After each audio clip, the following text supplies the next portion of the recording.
There are few figures in modern cinema who have carved as complex and influential a legacy as Mel Gibson. From his emergence as an action star in Australian cinema to his evolution as a multi-Oscar-winning director, Gibson's work has consistently left an indelible mark on popular culture. This video will examine the cultural impact of some of Gibson's major works over his decades-long career, tracking how they've shaped genres, influenced filmmaking techniques, and resonated with audiences worldwide.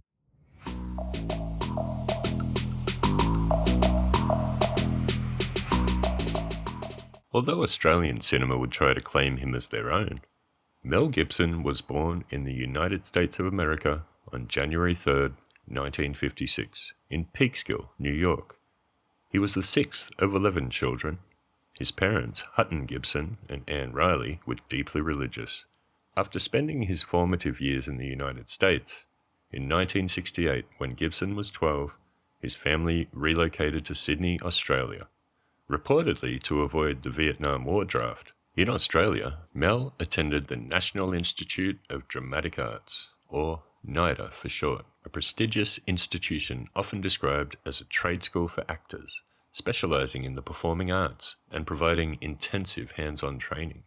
He graduated in 1977. This formal training set the foundation for his acting career.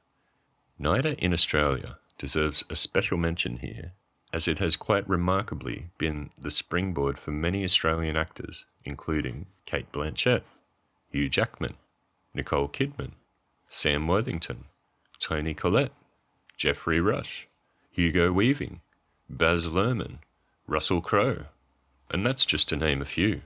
Gibson's first film appearance came in Summer City in 1977, a small Australian movie. However, Gibson's breakthrough came in George Miller's 1979 dystopian action film Mad Max, where he played the role of Max Rokitansky.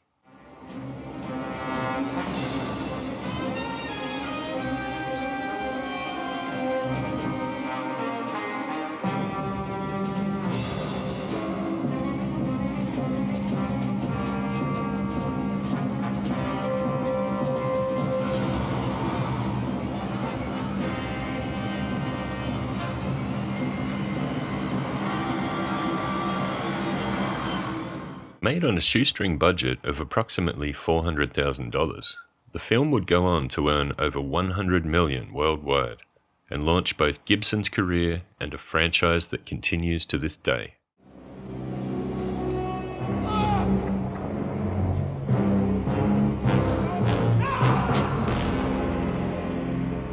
You have defied me. You will know the vengeance of the Lord Amangus. I promise you, nobody gets out of here alive. Beyond its commercial success, Mad Max revolutionized action filmmaking with its kinetic energy, innovative automotive stunts, and stripped-down aesthetic, shaping the post-apocalyptic genre. The film's influence extended far beyond Australia, bringing a raw, unpolished visual style to global audiences that had contrasted sharply with the more polished Hollywood productions of the era. Its impact could be seen in everything from music videos to video games, influencing countless films and pop culture references. From The Book of Eli to Fury Road, Waterworld, and even video games like Fallout, its post-apocalyptic aesthetic became an enduring template, and Gibson's portrayal of Max was extraordinary, balancing humane qualities with a capacity for savage violence. You have to come, Sonny. This is where we're going. Paradise. 2,000 miles from here. Fresh water, plenty of sunshine, nothing to do but breathe. No, thanks. The role helped establish a new kind of action protagonist that would dominate the genre for decades to come. Gibson's transition to Hollywood stardom was not overnight. In the late 80s, he had solidified his reputation with Mad Max Beyond Thunderdome, the third installment of the Mad Max franchise. However, it was the Lethal Weapon series, starting in 1987, that catapulted him to A-list status. Gun!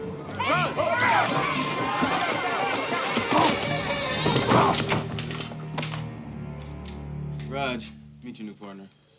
I'm too old for this shit. Playing LAPD Detective Martin Riggs, Gibson's suicidal, psychologically damaged Vietnam veteran brought unprecedented emotional depth to the formula. You want to see crazy? I'll tell you. Wait a minute. I want to do it. I want to do it. What do you mean?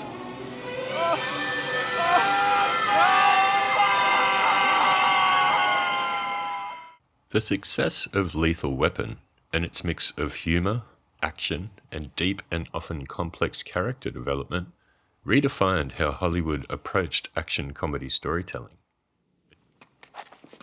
Ceasefire on number 7, number 8. Weapons in safe position. Downrange target. Hey, look at that, will you? Not bad for an old man. Okay, step aside, old man. Lieutenant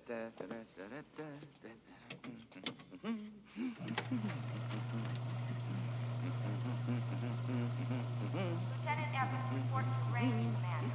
Lieutenant Evans, report to the range commander.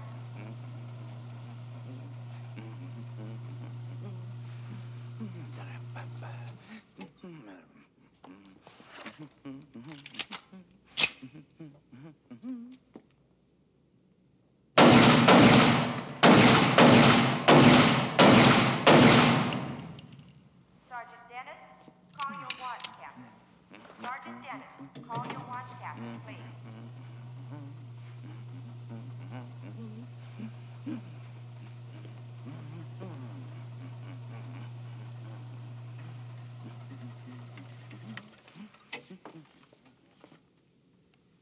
Have a nice day.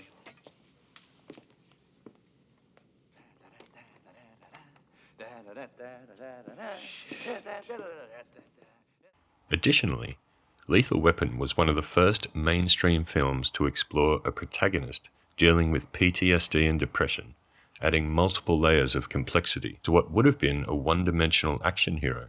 Riggs was captivating and dangerous. He was Mel Gibson to the core.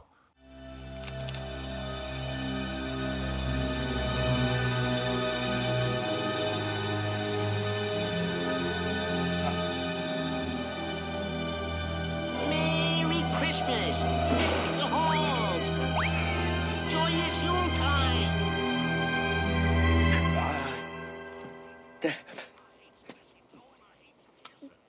Lethal Weapon and its sequels influenced countless action films that followed, establishing a template where action heroes needed psychological complexity alongside physical prowess. The franchise's blend of emotional stakes, character development, and comedic banter between Gibson and Danny Glover created a blueprint for films like I'm a bad boy.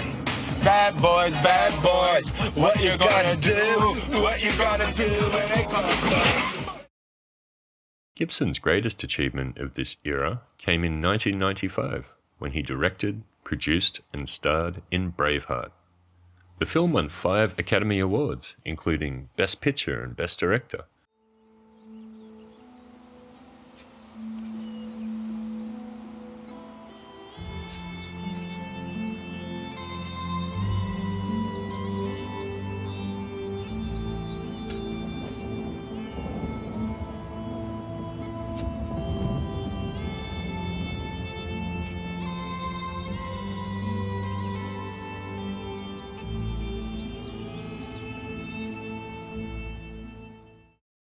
One of Braveheart's greatest strengths lies in its cinematography and battle choreography. The film's sweeping landscapes, captured in the Scottish Highlands and in Ireland, lend it a mythic quality that enhances the epic scale of its storytelling. The battle scenes, filmed with a visceral intensity, set a new standard for medieval combat and realism, using practical effects and innovative camera work to immerse the audience in the chaos of war. What will you do without freedom? Will you fight? Fight against that? No! and we will live. Aye. Fight and you may die. Run and you'll live. At least a while. And dying in your beds many years from now, would you be willing to trade all the days from this day to that for one chance, just one chance, to come back here and tell our enemies that they may take our lives, but they'll never take our freedom!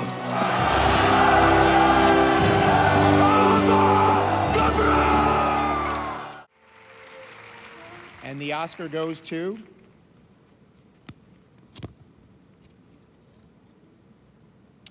Mel Gibson for Braveheart.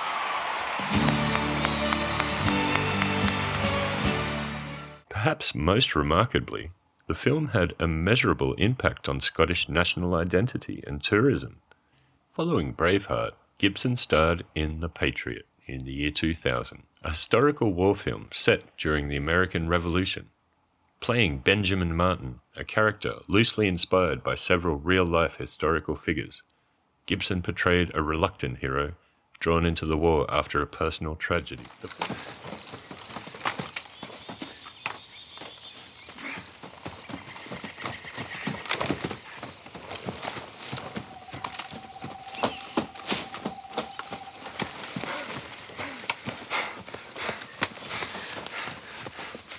It's a good spot. Boys, listen to me. I'll fire first. I want you two to start with the officers and work your way down. Can you tell the difference? Yes, Father. Yes, Father. Good. Samuel, after your first shot, I want you to reload for your brother Nathan. Now, if anything should happen to me, I want you two to drop your weapons and I want you to run as quickly as you can. Now you hide in the brush, make your way home, get your brother and your sisters, and you take them to your Aunt Charlotte's. Understood? What did I tell you fellas about shooting? Aim small, miss small. Aim small, miss small. Boys, Samuel, steady.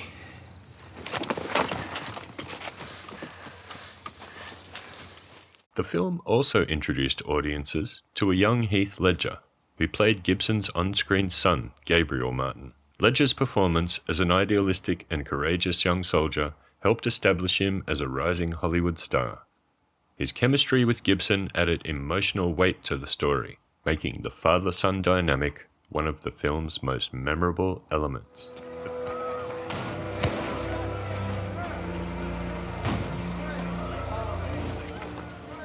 Do you intend to enlist without my permission? Yes, I do.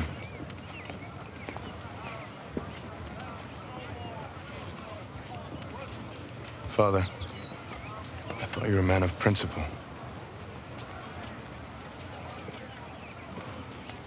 When you have a family of your own, perhaps you'll understand. When I have a family of my own, I won't hide behind them.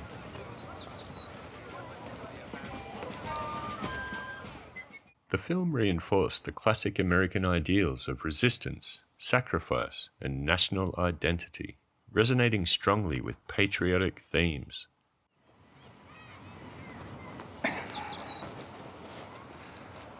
Goodbye, Susan. Goodbye. Just one word, that's all I want.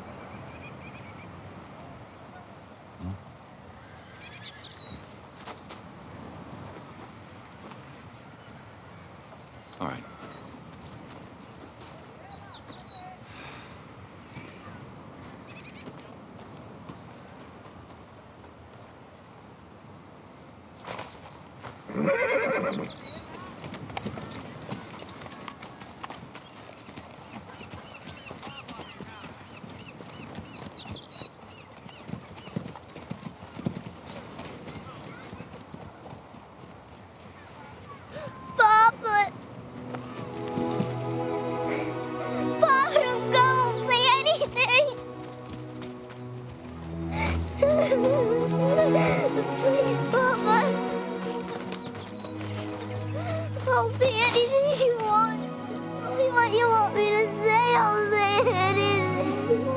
I promise, Papa, please don't Susan, go. Susan. I promise.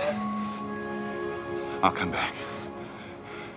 I'll come back. In 2004, Gibson directed The Passion of the Christ, perhaps his most culturally significant and controversial work. After major studios declined to finance or distribute the film, Gibson invested $30 million of his own money to bring the vision to screen. The result was unprecedented, an R-rated Aramaic and Latin language film with no star actors that grossed over $600 million worldwide. It became the highest-grossing religious film of all time. The film's extremely graphic depiction of Jesus' suffering sparked international debate about anti-Semitism, historical accuracy, and the limits of religious representation on screen.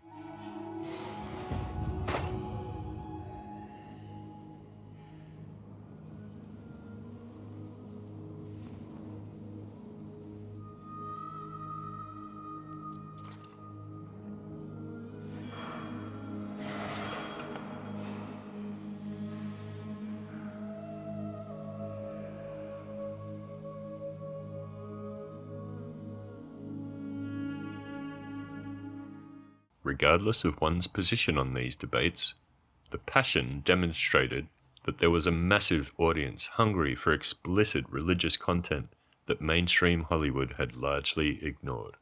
Often overshadowed by his more commercially successful works, Gibson's 2006 film Apocalypto remains one of his most artistically daring endeavors.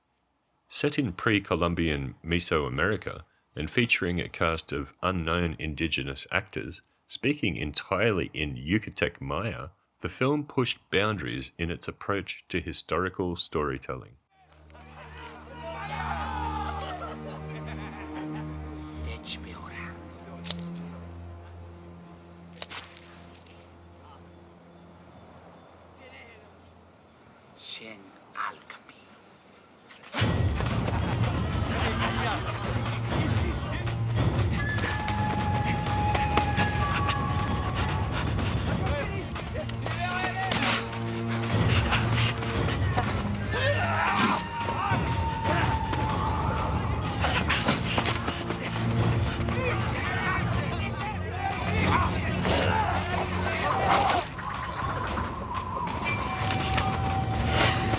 Apocalypto combined Gibson's trademark visceral action with an anthropological attention to detail, influencing later films that sought to represent indigenous cultures in historical periods with greater authenticity. Gibson's personal success would unfortunately soon be overshadowed by crippling controversies and 2010 recordings of racist and threatening statements to his spouse. I don't work around in tight clothes. I stay at home for most of the time. Public, and it's a embarrassment to me.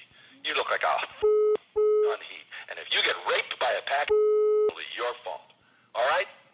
Because you provoked it. You are provocatively dressed all the time with your fake boobs. You feel you have to show off in tight outfits and tight pants and stuff. You see your from behind. And that green thing today was enough. That's provocative. Okay? Sporting a gray beard, Mel Gibson stepped out for the premiere of his new film, Hacksaw Ridge, which is already getting Oscar buzz. You're being embraced for this film. How do you feel? I feel good, you know. It's nice to, it's very gratifying to have your work recognized by peers. Gibson's been keeping a low profile for the last 10 years, following his drunk driving arrest and a nasty custody battle with his ex, Oksana Grigorieva. Sorry, Sergeant. I can't touch a gun. Gibson's new film follows the true story of Desmond Doss, a medic who refused to carry a gun in World War II. He was given the Medal of Honor for saving 75 men. With 2016's Hacksaw Ridge, Gibson returned to directing with a film that earned 6 Oscar nominations, including Best Picture and Best Director.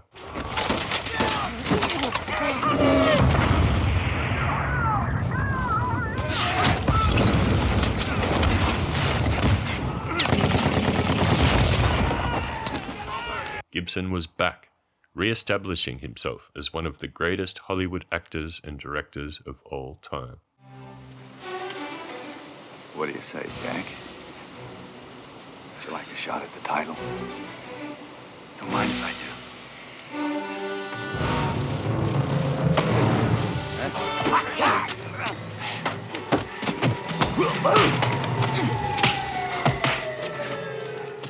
Whether in the battle sequences of Braveheart, the crucifixion scenes in The Passion, or the chase sequences of Apocalypto, Mel Gibson's cultural impact cannot be denied.